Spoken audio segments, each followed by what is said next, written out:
بسم اللہ الرحمن الرحیم. السلام علیکم خواتین و حضرات. ویلکم کرنا چاہیں گے مارننگ ایٹ ہوم میں. جیسے کہ آپ جانتے ہیں ویورز، آج 7 محرم الحرام ہے اور آج ہم واقعہ کربلا کے بارے میں بات کریں گے. مارننگ ایٹ ہوم میں ہم کوشش کرتے ہیں کہ ہمیشہ جو دن جو ایام گزر رہے ہوتے ہیں اس کی مناسبت سے اس کے مطابق ہم اپنی پروگرامنگ کریں. تو پچھلے کچھ دنوں سے ہم اہل بیت کی بات کر رہے ہیں، آپ کو نالج دینے کی کوشش کر رہے ہیں، محرم کے بارے میں ڈسکشنز کر رہے ہیں. آج اسپیسیفکلی ہم بات کریں گے واقعہ کربلا کا پس منظر، مقصد اور یوم عاشور کی. ویورز، ہماری ایک چھوٹی سی کوشش ہوتی ہے کہ ہم انفارمیشن بھی پرووائڈ کریں، نالج بھی پرووائڈ کریں اور اس کے ساتھ ساتھ آپ کی رائے اور آپ کے اوپینینز کو بھی شیئر کریں، اور اس کے ساتھ ساتھ اگر آپ کے کوئی سوال ہیں یا کوئی کوئریز ہیں تو ہم ان کو بھی کور کرنے کی کوشش کریں. آپ بھی اگر ہمارے پروگرام کا حصہ بننا چاہتے ہیں تو 042992000648 پہ کال کر سکتے ہیں. مارننگ ایٹ ہوم ہمارا فیس بک کا پیج ہے. ویورز، ہمیشہ ہماری کوشش ہے کہ کوئی پتے کی بات، کوئی اچھی بات، کسی پازیٹیو چیز سے ہم شو کی شروعات کریں. جب ہم بات کرتے ہیں محرم الحرام کی تو بہت سے لوگ جو ہیں وہ لنگر کا اہتمام کرتے ہیں، گھر میں اپنے ہاتھ سے چیزیں تیار کرتے ہیں، لوگوں کے گھر بھیجتے ہیں، اپنے لیے بھی دعا کرتے ہیں، دوسروں کے لیے بھی دعا کرتے ہیں. ویورز، لنگر کا اہتمام کرنا، مستحق غریب لوگوں کو کھانا کھلانا، اپنے دسترخوان کو وسیع کرنا، یہ بہت ہی پازیٹیو عمل ہے. اور محرم میں تو ہم یہ معاملات کرتے ہی ہیں، رمضان المبارک میں بھی یہ معاملات ہمارے رہتے ہیں. لیکن جو لوگ مستحق ہیں، جو پرابلم میں ہیں، جن کے پاس کھانے پینے کو نہیں ہے، ان کو صرف ان وقتوں میں ضرورت نہیں ہوتی لنگر کی یا سپورٹ کی یا ہیلپ کی. سارے سال کے یہ معاملات ہوتے ہیں. تو ہمیں کوشش کرنی چاہیے کہ اپنے دسترخوان کو وسیع ہی رکھیں. اب اس کا یہ مطلب نہیں ہے کہ میں یہ کہہ رہی ہوں کہ آپ ڈیلی آپ بڑی بڑی دیگیں تیار کر کے لوگوں میں بانٹیں. وہ اگر آپ کر سکتے ہیں، صاحب حیثیت ہیں، تو اس سے زیادہ خوبصورت یا پیارا عمل کیا ہو سکتا ہے کہ کسی بھوکے کی آپ نے بھوک کو جو ہے وہ کور کیا، آپ نے کسی پیاسے کو پانی پلا دیا. سبیل لگائیں. بہت سے لوگ جو ہیں وہ، کیونکہ آج کل گرمی بہت زیادہ ہے اور گرمی نہیں ہوا ہے تو تب حبس ضرور ہوتی ہے، تو لوگ اپنے گھر کے باہر جو ہیں وہ لگا لیتے ہیں سبیل، مطلب کسی شربت کی یا دودھ کی یا ڈفرینٹ چیزوں کی. سو میری آپ سے ریکویسٹ ہے کہ یہ معاملات اگر آپ سارا سال جو ہیں عام رکھیں تو یہ ایک بہت ہی اچھی اور بہت ہی پازیٹیو بات ہوگی. اور ویورز، دعاؤں میں ہمیں بھی ضرور یاد رکھیے گا. آپ تو ہر لمحے ہماری دعاؤں کا، دل کی دھڑکنوں کا حصہ رہتے ہی ہیں. آج ہم نے بھی لنگر کا اہتمام کیا ہے اپنے شو پہ. آئیے کچن کی طرف رخ کرتے ہیں اور جانتے ہیں کہ آج ہم کچن میں کیا تیار کر رہے ہیں. جی السلام علیکم. وعلیکم السلام. کیسی ہیں آپ؟ بالکل ٹھیک ٹھاک. آج آپ کچن میں کیا تیار کر رہی ہیں؟ آج ہم دلیم بنائیں گے. آپ کو پتہ ہے محرم کی مناسبت سے ہر گھر میں ہی تیار ہوتی ہے، تو اس کی تیاری کر رہے ہیں ہم. اور اس کے لیے بیسک جو ہے انگریڈینٹس بہت ہی ایزی، اور کوشش ہے کہ سمپل کر کے ہم اس کو بنائیں. تو اس کے لیے ہم لوگوں کو گندم چاہیے ہوگی، اور 1 کپ ہم گندم لے لیں گے، جو لے لیں گے 1/2 کپ لے لیں گے. اور اس کے ساتھ ہم لوگوں کو چکن لینا ہے، بوائل کر لیا میں نے اس کو. یہاں اگر گوشت کی بنانا چاہیں تو وہ بھی آپ لے سکتے ہیں. اور ماش کی دال ہے دھلی ہوئی 1/2 کپ، اور چنے کی دال ہے 2 کپ، لال مسور کی دال 1/2 کپ ہے، چاول 1/4 کپ ہیں، مونگ کی دال لیں گے دھلی ہوئی 1/2 کپ. اور اس کے ساتھ یہ انگریڈینٹس میں نے آپ کو اس کے بتا دی ہیں. اب اس کے ساتھ مسالے بتا دیتی ہوں. ثابت گرم مسالہ لے لیں گے 2 کھانے کے چمچ، پیاز 2 عدد، اور ادرک لہسن پیسٹ ہے 2 کھانے کے چمچ، لال مرچ پاؤڈر، دھنیا پاؤڈر 1/2 کھانے کا چمچ ہے، ہلدی پاؤڈر بھی 1/2 کھانے کا چمچ، سالٹ ٹو ٹیسٹ لیں گے، گرم مسالہ پاؤڈر، اور دہی 1 کپ جائے گا اس میں. تڑکا لگانے کے لیے ہم اس میں لے لیں گے پیاز 2 عدد، اور گرم مسالہ، ادرک، اور باقی لیمن اور دھنیا اور پودینہ کے ساتھ ہم اس کو سرو کریں گے. بہت شکریہ. ویورز یہی والی بات ہے نا کہ گھر میں آپ نے تیار کیا, آپ نے تھوڑا سا زیادہ بنا لیا, اس میں سے آپ نے ایک طرح سے نیاز یا لنگر نکال کے آپ نے لوگوں کو بھی دے دیا. ضروری نہیں ہے کہ بڑی بڑی دیگیں ہی تیار کریں تو بہت اچھی بات ہے. اگر افورڈ نہیں کرتے تو اپنا حصہ ضرور ڈالیں اس پازیٹیوٹی کی طرف. ویورز بریک میں جاتے جاتے یہ ضرور آپ کو یاد کراؤں گی کہ کیونکہ آج 7 محرم الحرام ہے, واقعہ کربلا کے بارے میں بات بھی کریں گے. ہم شہادت کے دنوں کی طرف بڑھ رہے ہیں, ہر آنکھ نم ہے. ہمارے نبی کے گھرانے پہ ان دنوں میں مصیبتوں کے پہاڑ ٹوٹ پڑے, لیکن حوصلہ اور فیتھ کسی نے بھی نہیں چھوڑا, اور at the end of the day حق کی جنگ ہوئی اور باطل جو ہے وہ ہار گیا. 3 دنوں کی کہ بھوکے پیاسوں کی شہادت کی بھی ہم بات کریں گے. جوانوں کو بھی شہید کیا گیا, معصوموں کو شہید کیا گیا, سامان لوٹ لیا گیا, خیمے جلا دیے گئے. یہ بہت ہی اپسیٹنگ اور ڈپریسنگ ایام تھے. یزید جنگ ٹیکنیکلی تو جیت گیا, لیکن آل رسول جنگ ظاہر میں ہار کے بھی جیت گئے. اور اسی کے بارے میں ہم ڈسکشن کریں گے کہ حضور پاک نے جب یہ فرمایا, حضور پاک صلی اللہ علیہ وآلہ وسلم نے, کہ حسین مجھ سے ہے اور میں حسین سے ہوں, تو اس کے معنی کیا تھے. ہم یہ ساری ڈسکشنز کریں گے ایک چھوٹی سی بریک کے بعد. اینڈ آف کورس ہم نے ریکویسٹ کیا ہے آج زیادہ سے زیادہ ثنا خواں اور نعت خواں میں جوائن کریں گے, اور ہم کلام بھی پیش کریں گے. تو بریک سے واپس آئیں گے کلام سے ہی, اور پھر اپنے گفتگو کے سلسلے کو شروع کریں گے. جی ہاں ویورز, جیسے کہ آپ جانتے ہیں آج 7 محرم الحرام ہے. آج کا ٹاپک واقعہ کربلا کا پس منظر, مقصد اور یوم عاشور. ہمیں جوائن کیا ہے اس ٹاپک پہ ڈسکشن کرنے کے لیے, ہماری نالج میں اضافہ کرنے کے لیے 2 ریناؤن اسکالرز نے.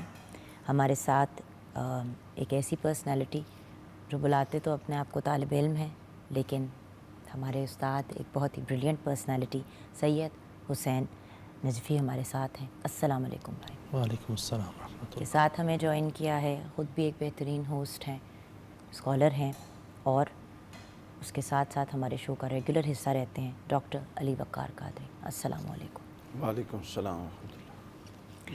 حسین بھائی, آپ سے گفتگو کی شروعات کرتے ہیں. معاشرے میں وہ ایسے کیا معاملات تھے, وہ کیا خرابیاں تھیں, وہ کیا مسائل تھے جن کو دور کرنے کے لیے امام حسین علیہ السلام نے سفر کربلا کیا؟ بسم اللہ الرحمن الرحیم. الحمد للہ رب العالمین والصلاة والسلام علی محمد وآلہ الطیبین الطاہرین المعصومین. یہ جو سوال ہے یہ کسی بھی واقعے کا ہدف اور اس کی پس منظر اور یہ واقعہ کیوں پیش آیا, نیت اس کے اندر کیا تھی, انتہائی اہم ہے. اس سے قربانی کی منزلت اور اس کے مقام کا پتہ چلتا ہے. اور اس کی طرح امام حسین علیہ السلام نے خود بھی اشارہ کیا ہے, انی لم اخرج بطرا ولا اشرا ولا ظالما انی خرجت لان آمر بالمعروف وانہی عن المنکر.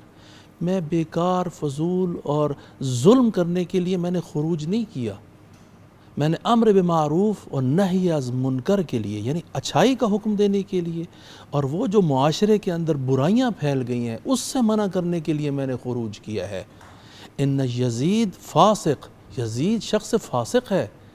شارب الخمر قاتل النفس المحترمہ, شرب خمر کرتا ہے, یعنی خلیفہ رسول ہے, علناً شراب پیتا ہے, خلیفہ رسول ہے, قاتل ہے, خلیفہ رسول ہے, جس کو چاہیے کہ وہ ارزش اور وہ ویلیو جو پیغمبر نے رکھی ہیں اور اس کو آگے اس نے چلانا ہے, اس کے عین ہی برخلاف عمل کر رہا ہے.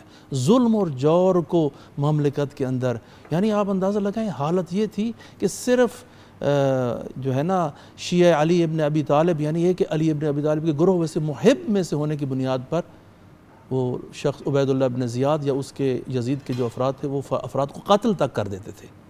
یعنی کوئی قضا نہیں ہے, کوئی جسے کہتے قضاوت ہی موجود نہیں ہے.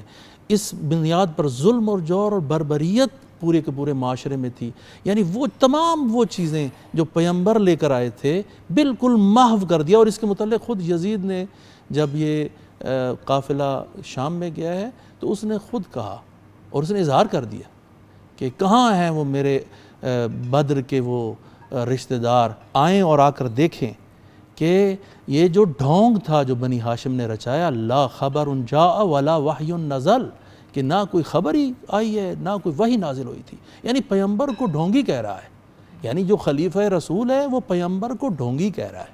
اور یہ اس نے علناً ممبر کے اوپر بیٹھ کے یہ اشعار پڑھے ہیں اور اس کے ساتھ متمثل ہوا ہے. جی علی بھائی. بسم اللہ الرحمن الرحیم. اللہم صلی علی محمد وعلی آل محمد. دیکھیے واقعہ کربلا کا جو پس منظر ہے وہ بڑا امپورٹنٹ ہے اس پورے واقعے کی حیثیت کو سمجھنے کے لیے.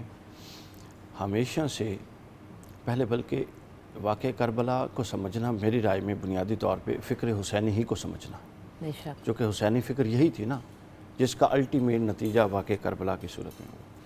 دیکھیے یزید سے ہمارے جو اختلافات ہیں، جس طرح بھی علامہ صاحب نے فرمایا، ہم جب اس پورے یزیدی فکر کو اور یزید کی ناپاک شخصیت کو ڈسکس کرتے ہیں تو بتائیے ہمارا بنیادی اختلافی نقطہ کیا ہوتا ہے؟ ہم کہتے ہیں وہ اپنا قتل حسین کیا اس نے، آل رسول کو قتل کیا، حضرت علی اکبر کو، حضرت علی اصغر کو اور معصومی ان سارے مطلب اس مقدس گروہ کو قتل کیا. ہمارا یزید سے یہ اختلاف ہے. لیکن آپ غور فرمائیے امام حسین کا یزید سے یہ اختلاف تھا. اس وقت تک تو شہادتیں نہیں ہوئی تھیں، تو امام حسین اس کے خلاف نکل رہے تھے. تو اس کا مطلب یہ ہے، یہ ذرا سوچنے سمجھنے کا پوائنٹ ہے کہ پھر امام حسین کا یزید سے کیا اختلاف تھا کہ ابھی شہادت نہیں ہوئی تھی. ہم تو بنیادی نقطہ یہ رکھتے ہیں نا کہ وہ قتل حسین میں ملوث تھا اور خود اس نے حکم دیا اور ظلم کروایا اور سب کچھ بےادبیاں اور گستاخیاں کروائیں، لہٰذا وہ لعین ہے. تو لیکن امام حسین علیہ السلام تو اس وقت اس کے خلاف نکلے تھے جب ابھی قتل حسین نہیں ہوا تھا. تو لہٰذا امام حسین کے پیش نظر کیا تھا یزید کا؟ وہ یزید کے وہ افکار و نظریات تھے جن کی طرف ابھی اشارہ کیا گیا. وہ اسلام کی ان قدروں کی پامالی تھی جن کی طرف ابھی اشارہ ہوا. اور وہ قدریں کیا تھیں؟ اسلام آپ کو اخلاقی قدریں دیتا ہے، اسلام آپ کو حدود اللہ دیتا ہے، اسلام آپ کو معاشرتی قدریں دیتا ہے، اسلام آپ کو معاشی قدریں دیتا ہے. یہ سب قدریں ملی میٹ ہو چکی تھیں، اخلاقی قدریں تہو بالا ہو چکی. اور یہ کہنے سننے فلسفے کی بات نہیں ہے.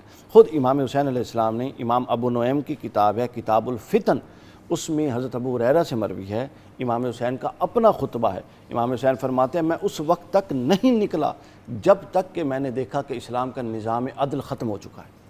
اب معاشرے کھڑی عدل پہ ہوتی ہیں. بے شک. اس کے بعد امام حسین فرماتے ہیں میں اس وقت تک نہیں نکلا جب تک لوگوں کے ضمیروں کی یہ حالت تھی کہ وہ زکوٰۃ کو تاوان سمجھ رہی تھی.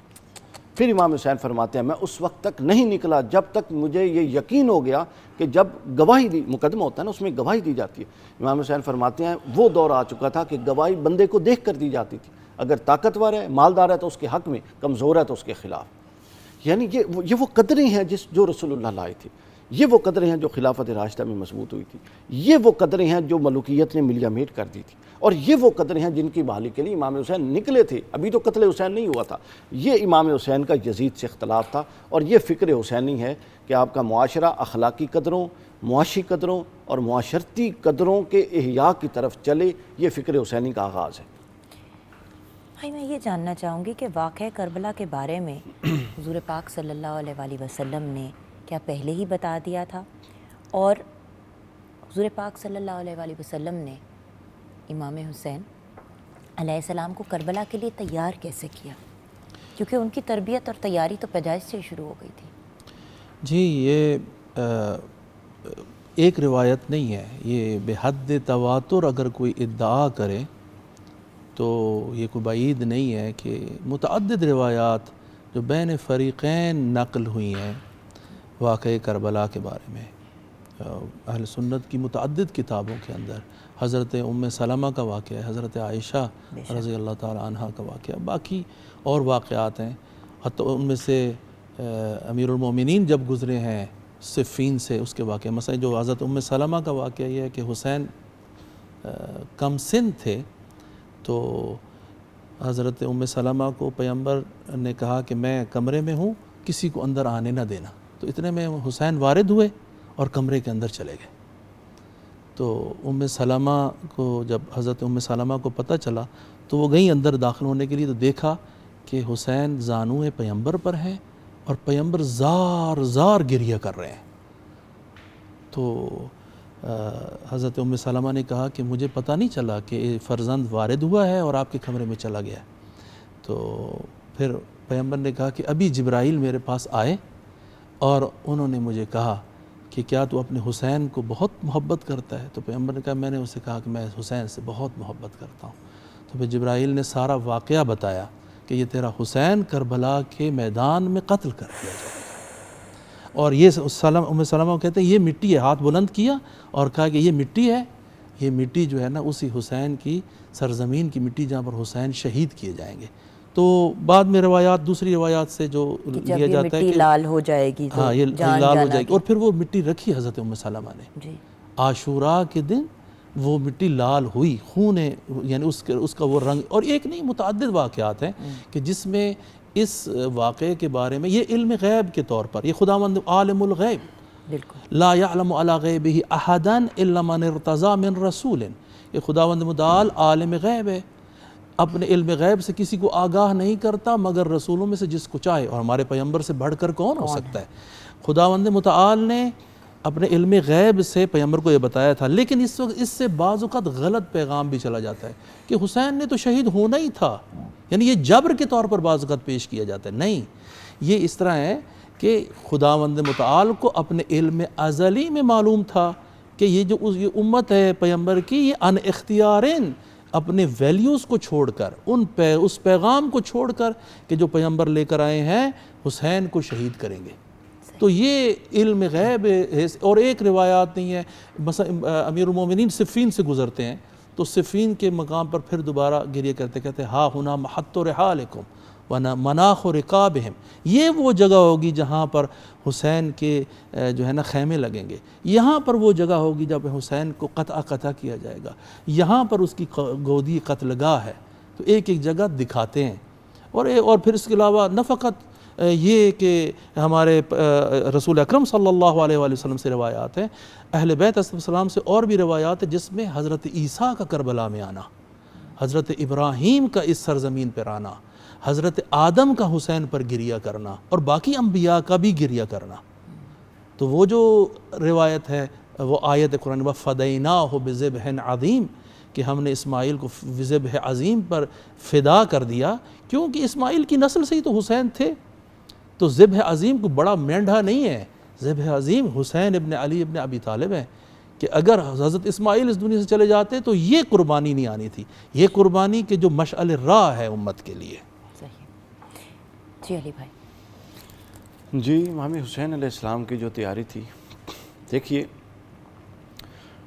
بڑے لوگوں کے بڑے مقاصد ہوتے ہیں اور بڑے مقاصد کے لیے ہمیشہ بڑے لوگوں کو ہی چنا جاتا ہے. کبھی یہ بات ذہن میں رکھ لیجئے جوگن کہ کبھی چھوٹا بندہ بڑے مقصد کے لیے انتخاب نہیں ہوتا.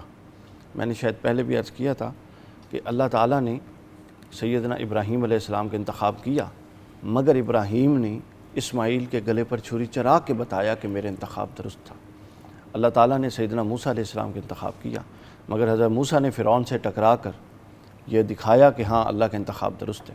اسی طرح اللہ جو انتخاب کرتا ہے، ہم چھوٹی سی بات کر کے نا کہ اللہ کا انتخاب تھا جی یہ ہو گیا، تو یہ اللہ کا انتخاب ہوتا ہے، لیکن کسب دنیا میں ہوتا ہے. یہاں آ کر سب کچھ پرفارم کر کے ایکچولی آپ نے اللہ تعالیٰ کے اس انتخاب پر پورا اترنا ہوتا ہے دنیا کی نظر میں، تب آپ مقبول ہوتے ہیں. یہ ایک نظم ہے، ایک ڈسپلن ہے کائنات کا.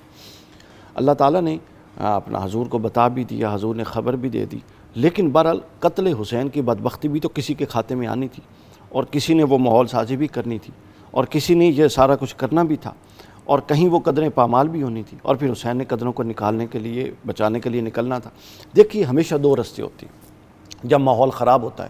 میں نے پچھلی بریک میں بتایا کہ اپنا ہمیشہ قدروں کی بحالی حسینی فکر کی اساس ہے. اچھا، اب جب قدریں خراب ہو جاتی ہیں تو آپ کے پاس دو رستے ہوتے ہیں. ایک رستہ یہ ہوتا ہے جس کو راہ رخصت کہتے ہیں علماء عند الفقہا. رخصت کی راہ یہ ہے کہ اگر باہر کہیں بہت برائی ہو رہی ہے، اسلام کی قدروں کو علل اعلان پامال کیا جا رہا ہے، علل اعلان کفر پکا جا رہا ہے، اور آپ کہیں چونکہ میرے بس میں نہیں ہے یا میرا اختیار کم ہے، میں اپنا ایمان بچا کے اپنے گھر میں اپنے کمرے میں رہتا ہوں، اس کو کہتے ہیں راہ رخصت. اس کی اجازت ہوتی ہے، یعنی اس پر پابندی سختی نہیں ہے. لیکن یہ بہت چھوٹا مقام ہے، یہ چھوٹی درجہ ہے، اور اضعف الایمان اس کو کہا گیا ہے صحیح مسلم کی حدیث میں. یہ ایمان کا کمزور ترین درجہ ہے. اور دوسرا درجہ ہوتا ہے راہ عظیمت۔ راہ عظیمت میں آپ یہ نہیں دیکھتے کہ میرے اسباب کیا ہیں، میرے ساتھ لوگ کتنے ہیں، اس میں حق اور باطل پیش نظر ہوتا ہے، اور آپ یہ دیکھتے ہیں کہ چونکہ میں حق ہوں اور وہ باطل ہے اور باطل سر اٹھا رہا ہے، تو پھر حق کا حق ہونا یہ ہے کہ وہ باطل سے جا کے ٹکرا جائے، قطع نظر اس کے کہ حق کتنا طاقتور ہے اور باطل کتنا طاقتور ہے، یہ نہیں دیکھا کرتے اہل حق، کیونکہ قرآن نے خود بتایا کہ کئی دفعہ فئہ کثیرہ جو ہے، قلیل چھوٹا گروہ جو ہے وہ بڑے گروہ پر اللہ غالب کر دیتا ہے۔ یہ لوگ سمجھتے ہیں کہ امام حسین علیہ السلام ظاہری طور پہ، اور یہ ان کی یزیدی فکر کی یہ تھی کہ حسین تو ختم کر دیا ہم نے معاذ اللہ۔ آج دیکھیں ایک ایک گھر جوں وقت گزرتا جا رہا ہے، ہر بچے کو حسین کا تعارف، حسین کے فکر کا تعارف ہے، اور یزید سے واقف ہی کوئی نہیں۔ اگر اس کی کچھ چیزیں سامنے ہیں تو وہ اس کا کردار اور اس کی وہ تباہ کاریاں اور سیاہ کاریاں سامنے۔ تو دوسری راہ ہوتی ہے راہ عظیمت۔ راہ عظیمت کو وہ لوگ اٹھاتے ہیں جو بڑے لوگ ہوتے ہیں۔ امام آپ دیکھیے حضرت ابراہیم کے دور میں کیا ہوا، حضرت ابراہیم کے دور میں کیا ہوا، کفر کا دورہ تھا، کئی لوگوں نے راہ رخصت اختیار کی ہوگی، ابراہیم نے راہ رخصت اختیار نہیں کی، حضرت موسیٰ نے راہ رخصت اختیار نہیں کی، چونکہ اگر ہر بندہ ہی راہ رخصت اختیار کر لے تو پھر جا کے کفر سے ٹکرا کے، اور اللہ نے زمین پہ تو آنا نہیں ہے کفر سے لڑنے، اللہ نے اپنے بندوں کے ذریعے کفر کا مقابلہ کروانا ہے، باطل کا مقابلہ اور کروانا ہے۔ یہی دکھانے کے لیے کہ بھئی ہر انسان کے پاس جو ایک اختیار رب تعالیٰ نے انسان کو، اشرف المخلوقات کو دیا ہے، وہ ہے فری ول۔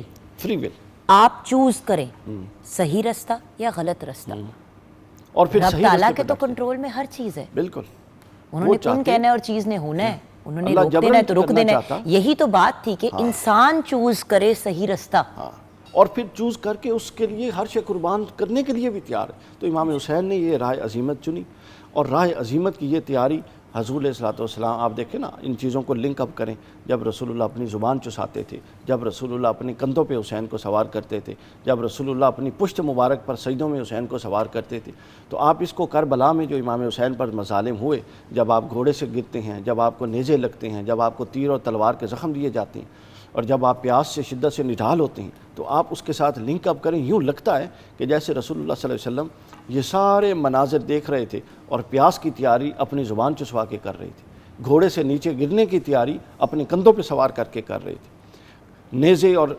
تلواروں کے زخموں کی تیاری اپنی پشت پر سوار کر کے کر رہے تھے۔ تو یوں عظیم لوگوں کے ذریعے اللہ تیار کرواتا ہے عظیم مقاصد کے لیے۔ بے شک۔ اسی نوٹ پہ آپ لوگوں کی اجازت سے ایک چھوٹی سی بریک کی طرف بڑھیں گے۔ بریک کے بعد جب واپس آئیں گے تو گفتگو کا، نالج میں اضافے کا یہ سلسلہ جاری رہے گا۔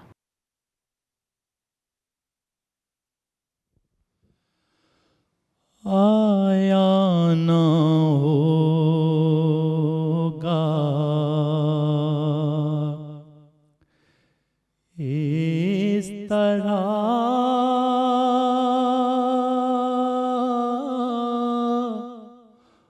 حسن و شباب ریت پر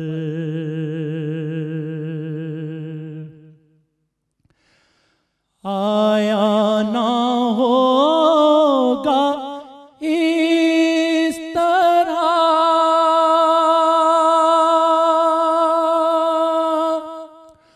حسن و شباب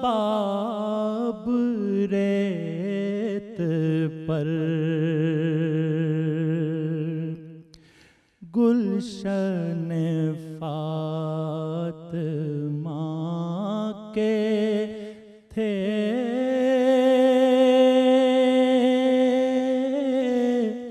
سارے گلاب ریت پر گلشن فاطمہ کے تھے سارے گلاب ریت پر جتنے سوال عشق نے آل رسول سے کیے جتنے سوال عشق نے آل رسول سے کیے، ایک کے بعد ایک دیے، سارے جواب ریت پر، ایک کے بعد ایک دیے، سارے جواب ریت پر۔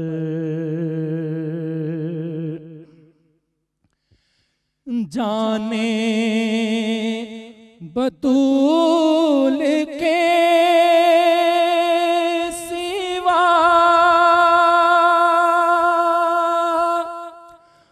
کوئی نہیں کھلا سکا، جانے بطول کے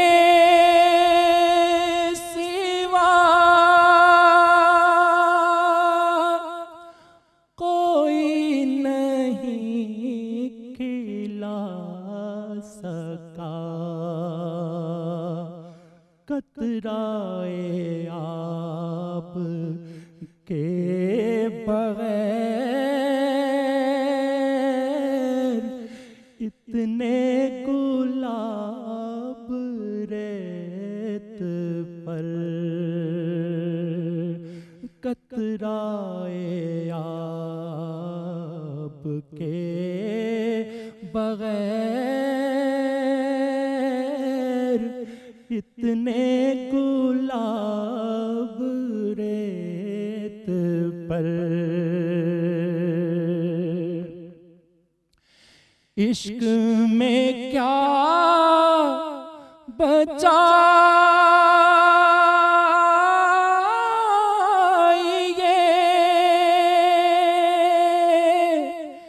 عشق میں کیا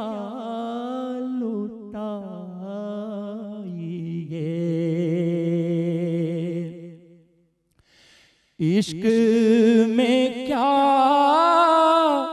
بچائیے،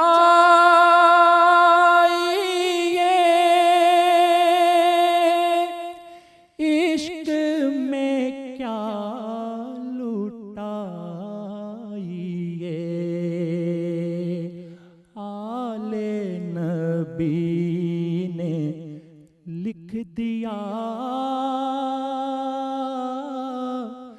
سارا نصاب ریت پر،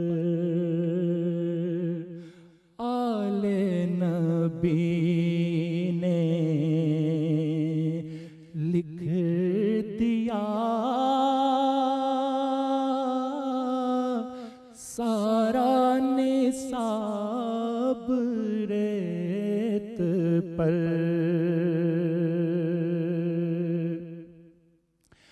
آل نبی کا کام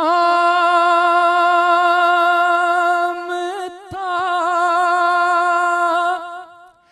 آل نبی کر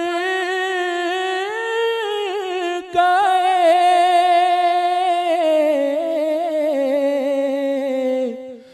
آل نبی کا کام تھا، آل نبی کر گئے، کوئی نہ لکھ سکا ادیب ایسی کتاب ریت پر،